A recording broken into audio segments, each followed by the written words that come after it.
चलिए क्लास देख लेते हैं कि इस रिएक्शन का मैकेनिज्म क्या होगा। तो क्लास मैकेनिज्म में जो सबसे पहला हमारा स्टेप होगा वो होगा फॉर्मेशन ऑफ इलेक्ट्रोफाइल। यानी कि हम सबसे पहले ये देखेंगे कि इलेक्ट्रोफाइल कैसे जनरेट होगा। तो क्लास सबसे पहले हमारा एसिड डिसोसिएट होकर हमको H+ और Cl- देगा। तो ये है हमारा वो H+ जो कि हमें एसिड से मिला है, और ये है हमारा वो नाइट्रस एसिड जो NaNO2 और HCl की रिएक्शन से बना होगा। तो क्लास हम यहाँ पर देख सकते हैं कि ऑक्सीजन के पास लोन पेयर्स हैं, इसीलिए ऑक्सीजन इस प्रोटॉन को कैप्चर करेगा, जिससे हमें कुछ इस प्रकार की स्पीसीज मिलेगी। हम देख सकते हैं कि ऑक्सीजन पर पॉजिटिव चार्ज है क्योंकि इसके 3 बॉन्ड बन चुके हैं, और ये एक अनस्टेबल सिस्टम है क्योंकि ऑक्सीजन पर पॉजिटिव चार्ज है। इसीलिए क्लास ये बॉन्ड इस तरफ मूव होगा, जिससे ऑक्सीजन और नाइट्रोजन के बीच का बॉन्ड ब्रेक हो जाएगा और यहाँ से वाटर रिलीज होगा। और नाइट्रोजन की वैलेंसीज को कंप्लीट करने के लिए यहाँ से ऑक्सीजन का जो लोन पेयर होगा वो बॉन्ड फॉर्मेशन करेगा। तो क्लास इस तरह से हमें मिलेगा NO पॉजिटिव और साथ में वाटर मॉलिक्यूल। और क्लास यहाँ पर जो NO पॉजिटिव फॉर्म हुआ है यही हमारा इलेक्ट्रोफाइल है। क्लास हमारा नेक्स्ट स्टेप है formation of benzene diazonium salt. तो चलिए देखते हैं कि ये कैसे होता है। क्लास ये है एनिलीन। तो इसलिए क्लास यहाँ पर इलेक्ट्रॉन्स का अटैक कुछ इस तरह से होगा। यहाँ पर आप देख सकते हैं कि एनिलीन में जो नाइट्रोजन के लोन पेयर्स थे उन्होंने इलेक्ट्रोफाइल के N एटम पर अटैक किया, जिससे NO पॉजिटिव के बीच का जो सिंगल बॉन्ड है वो ब्रेक हुआ और इलेक्ट्रॉन्स ऑक्सीजन पर मूव हो गए, जिससे ऑक्सीजन का पॉजिटिव चार्ज न्यूट्रलाइज हो जाएगा और ये सिस्टम स्टेबलाइज हो जाएगा। और इस रिएक्शन से हमें ये स्पीसीज मिल जाएगी। अब आप देख सकते हैं स्टूडेंट्स यहाँ पर, क्योंकि इलेक्ट्रॉन्स की मूवमेंट ऑक्सीजन की तरफ हुई थी इसलिए ऑक्सीजन का पॉजिटिव चार्ज जा चुका है, और क्योंकि अटैक में एनिलीन के नाइट्रोजन एटम के लोन पेयर्स यूज हुए थे इसीलिए N पर पॉजिटिव चार्ज आ चुका है। अब क्लास यहाँ पर रोल स्टार्ट होता है वाटर का।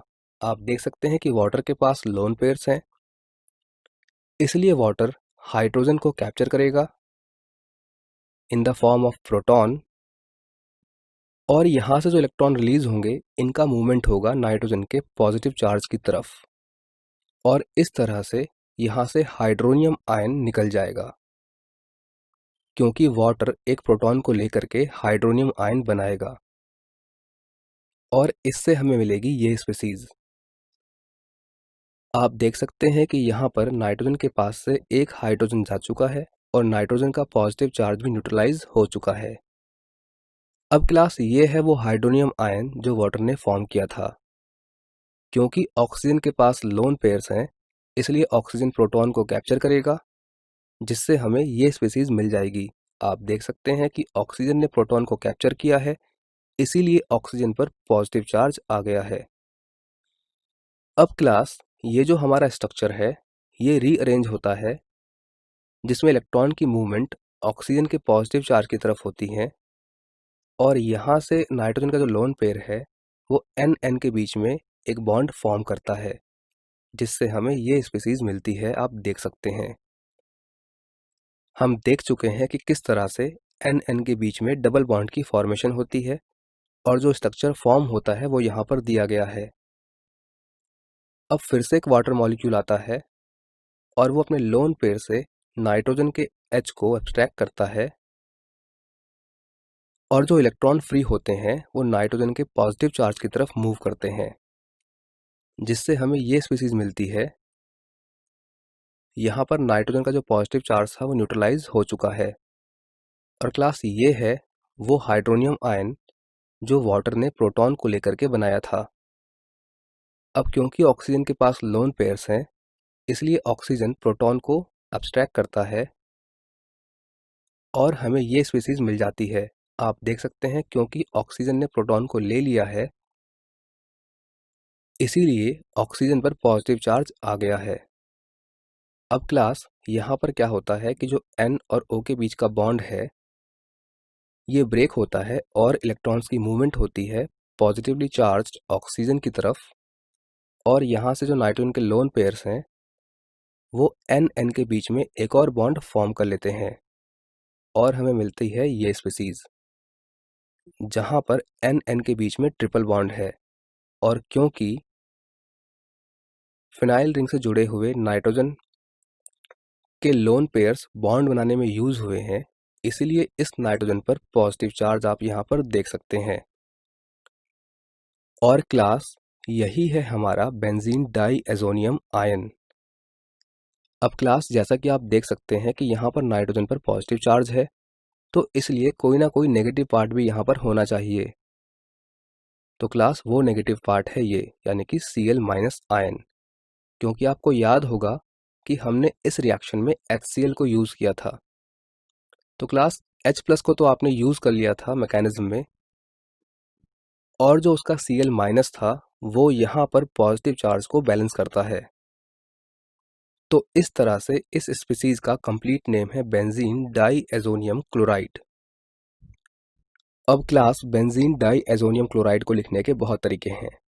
या तो आप इसको ऐसे ही शो कीजिए, या फिर आप इसको लिख सकते हैं कुछ इस प्रकार से, और या फिर आप इसको इस प्रकार से लिखकर भी शो कर सकते हैं। तो क्लास इस तरह से हमारा कंप्लीट हुआ formation of benzene diazonium salt from aniline.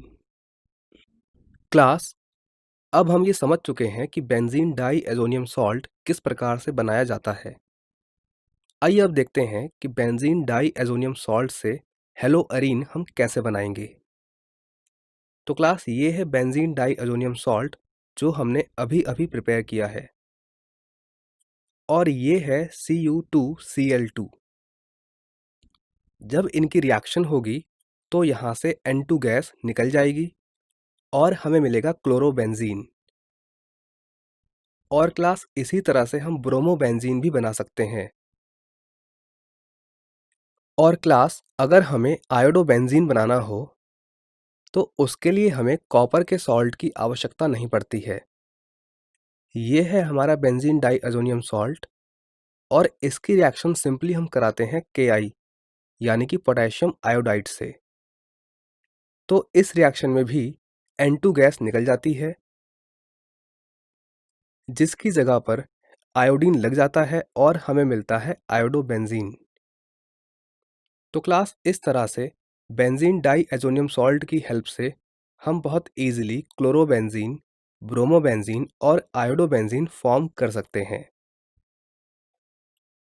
Class आपने इस टॉपिक में जो भी कॉन्सेप्ट्स कवर किए हैं उनकी कुछ इंपॉर्टेंट समरी को यहाँ पर दिया गया है।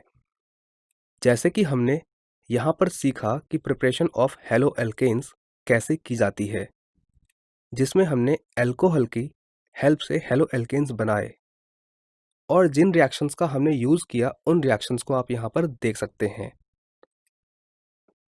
तो क्लास इन रिएक्शंस की हेल्प से हमने हेलो एल्केन्स को प्रिपेयर किया, और इन सभी रिएक्शंस में एल्कोहल्स उपस्थित थे। इसके बाद हमने सीखा कि एल्केन्स की हेल्प से हम किस प्रकार से हेलो एल्केन्स बना सकते हैं। वहां पर हमने एल्केन्स की रिएक्शन सनलाइट की प्रेजेंस में हैलोजन से कराई थी, जैसा कि आप यहाँ पर देख सकते हैं। इसके बाद हमने एल्कीन्स की हेल्प से भी हेलो एल्केन्स को फॉर्म किया, जहां पर हमने एल्कीन्स की रिएक्शन कराई HX के साथ in the presence of CCl4। इसके अलावा हमने एल्कीन्स का डायरेक्ट हैलोजिनेशन कराया, और इससे भी हमें हेलो एल्केन्स प्राप्त हुए। और क्लास एक और मेथड हमने पढ़ा जो कि था हैलोजन एक्सचेंज, जहां पर हमने एक एल्किल हैलाइड के हैलोजन को एक्सचेंज करके एक दूसरा एल्किल हैलाइड प्राप्त किया, जैसा कि आप यहाँ पर देख सकते हैं। और क्लास हमने ये भी देखा कि अगर हमें फ्लोरो एल्केन्स बनाने हैं तो उसके लिए हमारे पास एक स्पेशल मेथड है जिसको हम स्वॉट रिएक्शन कहते हैं, जिसमें हम एल्काइल हैलाइड की रिएक्शंस AgF या और किसी फ्लोरोनेटिंग एजेंट से कराते हैं और इस तरह से हम एल्काइल फ्लोराइड प्राप्त करते हैं। इस टॉपिक में हमने ये भी सीखा कि हम हेलोएरीन्स किस प्रकार से बना सकते हैं, जहां पर हमने देखा कि अगर हम एरोमेटिक हाइड्रोकार्बन्स लें और उनका हम करा दें इलेक्ट्रोफिलिक सब्स्टिट्यूशन, तो हमें एराइल हैलाइड्स प्राप्त हो जाते हैं। इसके साथ साथ हमने एक और इम्पॉर्टेंट रिएक्शन सीखी, जिसमें हमने एनिलीन का डाई एजोटाइजेशन कराकर बेंजीन डाई एजोनियम सॉल्ट बनाया और फिर इस बेंजीन डाई एजोनियम सॉल्ट की हेल्प से बहुत इजीली क्लोरोबेंजीन, ब्रोमोबेंजीन और आयोडोबेंजीन फॉर्म किया। क्लास इस टॉपिक को कवर करने के बाद आप इन क्वेश्चंस को सॉल्व करेंगे। ये क्वेश्चंस हैं एनसीईआरटी के इन टेक्स्ट क्वेश्चंस, एनसीईआरटी के ही एक्सरसाइज क्वेश्चंस और अवंती वर्कबुक के यहाँ पर मेंशन किए हुए क्वेश्चंस, यानी कि क्वेश्चन नंबर 7, 10, 11, क्वेश्चन 18 का फर्स्ट पार्ट और क्वेश्चन 19 के फर्स्ट एंड थर्ड पार्ट।